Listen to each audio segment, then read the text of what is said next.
በድሮን የተገደሉት የህወሓት ታጣቂዎች በቁጭት ተቀበሩ።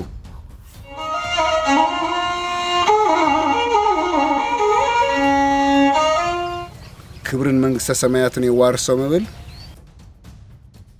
የህወሓት የበረሃ ወታደራዊ ስልጠና አሁንም እንደቀጠለ ነው።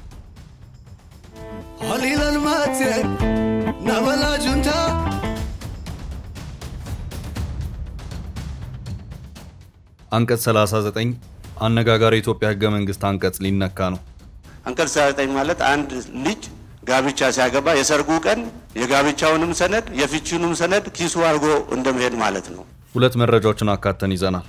አንደኛው በድሮን ድብደባ ህይወታቸው ያለፉት የህወሓት ታጣቂዎች የቀብር ስነ ስርዓት መፈጸሙን፣ እንደዚሁም ከሀገራዊ ምክክሩ ጋር በተያያዘ አነጋጋሪው አንቀጽ 39 ጉዳይ መነሳቱን እንመለከታለን።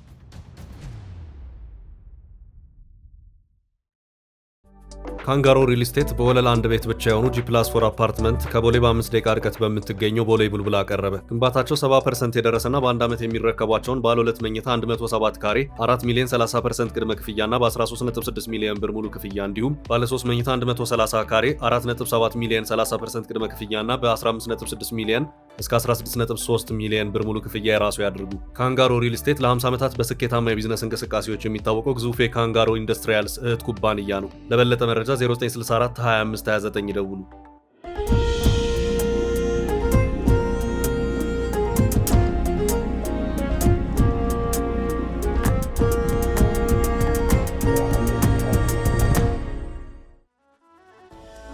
ከቀናት በፊት ከትግራይ በኤርትራ በኩል ወደ ሱዳን ሊሻገር የነበረ የህወሓት ታጣቂ ኃይል በደረሰበት የድሮን ጥቃት በርካታ ታጣቂዎች የተገደሉ መሆኑ የሚታወስ ነው። የእነዚህ ታጣቂዎች የቀብር ስነ ስርዓት ተከናውኗል። በቀብር ስነ ስርዓቱ ላይ ብርጋዴር ጀነራል ምግበ ኃይልን ጨምሮ ሌሎች የህወሓት ታጣቂ አመራሮችም የተገኙ መሆኑን የተሰራጩት መረጃዎች አመላክተዋል። ቀሳውስትና ሌሎች ሲቪል አመራሮችም በቦታ የተገኙበት ሁኔታ ታይቷል። የትግራይ አመራር ከሌተናል ጀነራል ታደሰ ወረደ ነጥቀው ክልሉን እየመሩ ያሉት ደብረጽዮን ገብረ ሚካኤል በዚህ የቀብር ስነ ስርዓት ላይ አልተገኙም። በህወሓት ታጣቂዎች ኃይል አሰላለፍ ውስጥ የምዕራብ ዋና አዛዥ ናቸው የሚባሉት ብርጋዴር ጀነራል ምግበ ኃይለ የቀሪው ታጣቂ ኃይል ሞራል እንዳይጎዳ ለማድረግም እየዞሩ ሲያጽናኑም የነበረ መሆኑ የሚታወስ ነው። ጀነራሉ በዚህ የቀብር ስነ ስርዓት ላይም በተደበላለቀ ስሜት ሆነው ታይተዋል። ጀነራሉ የታጣቂዎቹ የቀብር ስነ ስርዓት ከሰሞኑ በተፈጸመበት ዕለት ከሌሎች የታጣቂዎቹ ከፍተኛ አመራሮች ጋርም በመሆን የቁጭትና የማጽናናት ስሜት የተደበላለቀበትን ንግግርም አድርገዋል። ጀነራሉ ታጣቂዎቹ በድሮን የተገደሉበት የተባለውን ሽራሮን በማንሳት እንዲህ ሲሉ ተደምጠዋል። ሽራሮ ማለት የትግልና የመስዋዕትነት ማዕከል የሆነች አካባቢ ናት። ታጋዮቻችን የተሰዉት በሽራሮ መሬት ላይ ነው። ይህ መስዋዕትነት የበለጠ ትግራዊነትን የሚያጎላ ነው። ይህ መስዋዕትነት የትግራይ ለመንበርከክ ምልክት ነው። የሁሉም አርሚ አዛዦች በዚህ ቦታ ተገኝተዋል። በተለይ ደግሞ የአርሚ 13 አባላትና አመራሮችን በዚህ ይገኛሉ። ይህ የተከፈለው መስዋዕትነት የእያንዳንዳችን ቀጣይ አደራ ነው ሲሉም ነበር የተናገሩት።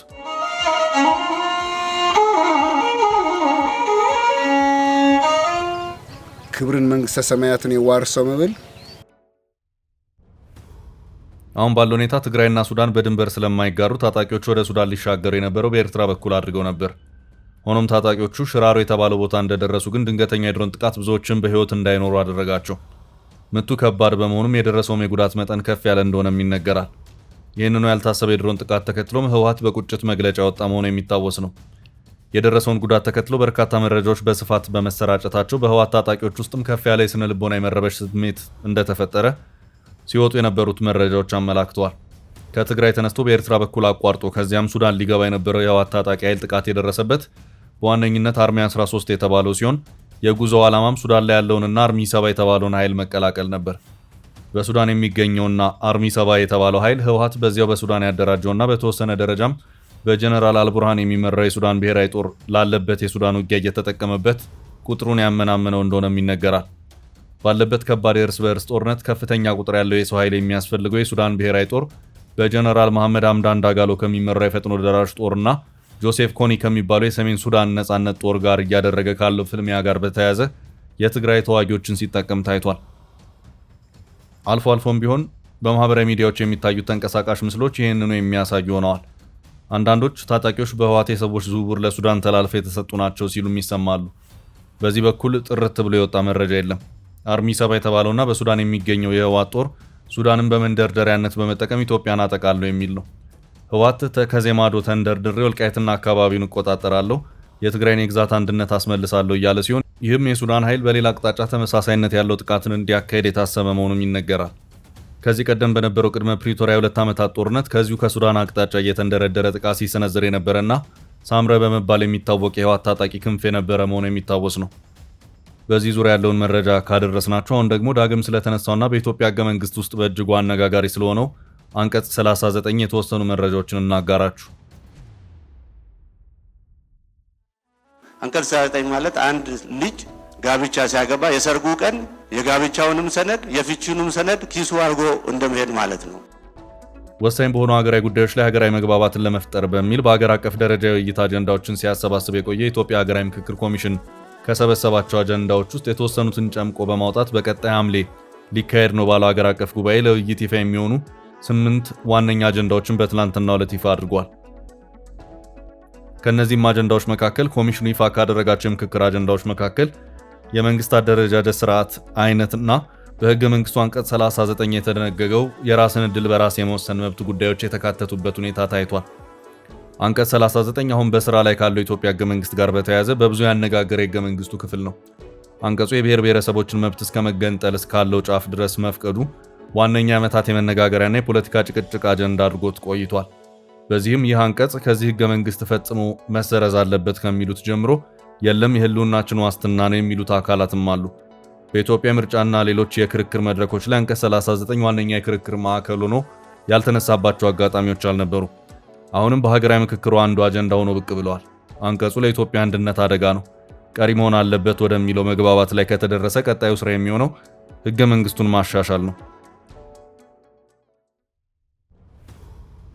በእርግጥ በዚህ ሀገራዊ ምክክር አጀንዳዎችን ተንተርሶ ሀገራዊ መግባባቶች ላይ ከተደረሰና ህገ መንግስቱ ይሻሻል ከተባለ የመሻሻሉ ሂደት ይህንን አንቀጽ ብቻ ሳይሆን ሌሎች አንቀጾችንም ጭምር የሚመለከት ይሆናል።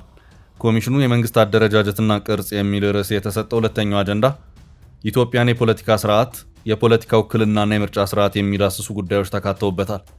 በዚህ ዋና አጀንዳ ስር የመንግስት አደረጃጀት፣ አስተዳደር ስርዓት አይነትና የሀገሪቱ ምርጫ ስርዓት ተጠቅሰዋል። የፌዴራል መንግስትና የክልል መንግስታት መሪዎች የስልጣን ዘመን የሚለውም በዚህ ዋና አጀንዳ ስር ምክክር እንደሚደረግበት ዋና ኮሚሽነሩ አስታውቀዋል። እነዚህ ሁሉ ነጥቦች አሁን ያለውን ህገ መንግስት እንደዚሁም የክልሎች ህገ መንግስታት ሳይቀር የሚመለከቱ ናቸው። አሁን ህገ መንግስቱን የማሻሻሉ ተግባር አንድ ብሎ የሚጀምረው የማሻሻያ ሀሳብን ማመንጨቱ ላይ ነው። በዚህ መሰረት አሁን ሀሳቡ በሀገራዊ ምክክር ኮሚሽኑ ውይይት ተደርጎበት ለሚመለከተው አካል ከተላለፈ ቀጣዩ ስራ የሚሆነው ይህንኑ ሀሳብ መነሻ በማድረግ ህገ መንግስቱ ይሻሻል የሚለው አካል የማሻሻያ ሀሳቦችን ማመንጨት ነው። የፌዴራል ህገ መንግስት የሚሻሻልበት ስርዓት የህገ መንግስት ማሻሻያ ሀሳብን እንዴት ማመንጨት ይችላል?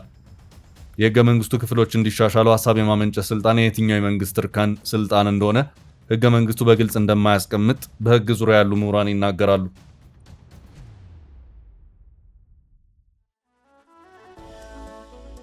የህገ መንግስቱ አንቀጽ 104 የህገ መንግስት ማሻሻያን ስለማመንጨት በሚል አንቀጽ ስር የተቀመጠው ሀሳብ የትኛው የመንግስት እርከን ህገ መንግስት ማሻሻያ ሀሳብን ያመነጫል ለሚለው ጥያቄ መልስ የሚሰጥ አይደለም የሚሉ የህግ ባለሙያዎች አሉ። ይህ አንቀጽ የማሻሻያ ሀሳብን የሚያመነጨው ማን ነው ለሚለው መልስ ከመስጠት ይልቅ የመነጨው የማሻሻያ ሀሳብ በምን አኳኋን ለህዝብ ውይይትና ለውሳኔ እንደሚቀርብ የሚደነግግ ነው።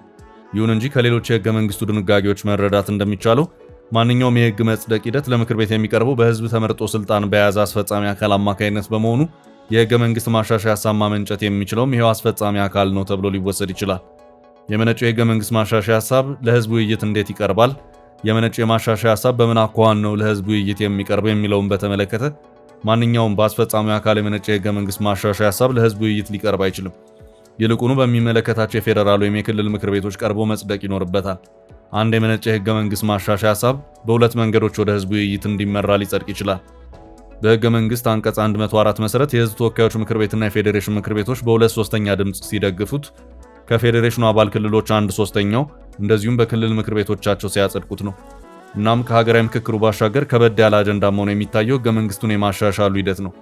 ህገ መንግስቱን በቀጣይም ትውልድ ሲለወጥ አብሮ የማሻሻሉ ሂደት ቀለል እንዲል ካስፈለገ የግድ የሚሻሻልበት ሂደትም ጨምሮ አብሮ መሻሻል የሚኖርበት ሆኖ ይታያል።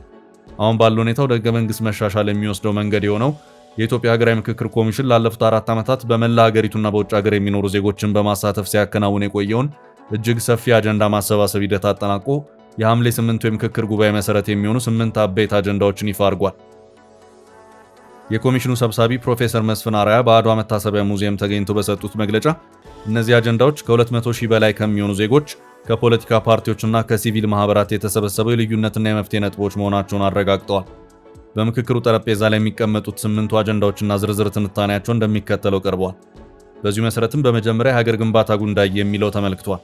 ይህም አጀንዳ ኢትዮጵያን የቆየ የታሪክ ቁስል ለመፈወስ ያለመ ነውም ተብሏል። በውስጡም የታሪክ ትረካዎች፣ የማንነት ጥያቄዎች፣ የጋራ ሀገራዊ እሴቶችና የቋንቋ ጉዳዮችን የያዘ መሆኑም ተመላክቷል። ሁለተኛው አጀንዳ የመንግስት አደረጃጀትና ስርዓት ጉዳይ የሚል ሲሆን ይህ አጀንዳ ምናልባትም በምክክር ውስጥ እጅግ የሞቀ ክርክር የሚደረግበት ክፍል ነው። በኢትዮጵያ ፖለቲካ ውስጥ መነጋገሪያ የሆነው የአንቀጽ 39 የራስን ዕድል በራስ የመወሰን መብት ዕጣ ፈንታ እዚህ ላይ ይወሰናል። ከዚህ በተጨማሪ የፌዴራልና የክልል መንግስታት የስልጣንና የሀብት ክፍፍል ማለትም ፊስካል ፌዴራሊዝም፣ የምርጫ ስርዓቱና የህገ መንግስት ማሻሻያ አስፈላጊነት በዝርዝር የቀረቡ አጨቃጫቂ ነጥቦች ናቸው። በሶስተኛ ደረጃ የፌዴራል ከተሞች ማለትም የአዲስ አበባና ድሬዳዋ ጉዳይ፣ የከተሞቹ ህጋዊ አቋምና ይገባኛል ጥያቄዎች በዚህ አጀንዳ ስር ተካተዋል። በተለይም የአዲስ አበባ ከኦሮሚያ ክልል ጋር ያላት ግንኙነት፣ የከተማዋ ስያሜ፣ የሥራ ቋንቋና የወሰን ጉዳዮች ትኩረት የሚሰጣቸው አጀንዳዎች መሆናቸውም ታውቋል። የድሬዳዋ የወደፊት አስተዳደራዊ ሁኔታና ከጎረቤት ክልሎች ማለትም ከኦሮሚያና ሶማሌ ጋር ያላት ትስስር የምክክሩ አካል ሆኖ ቀርቧል።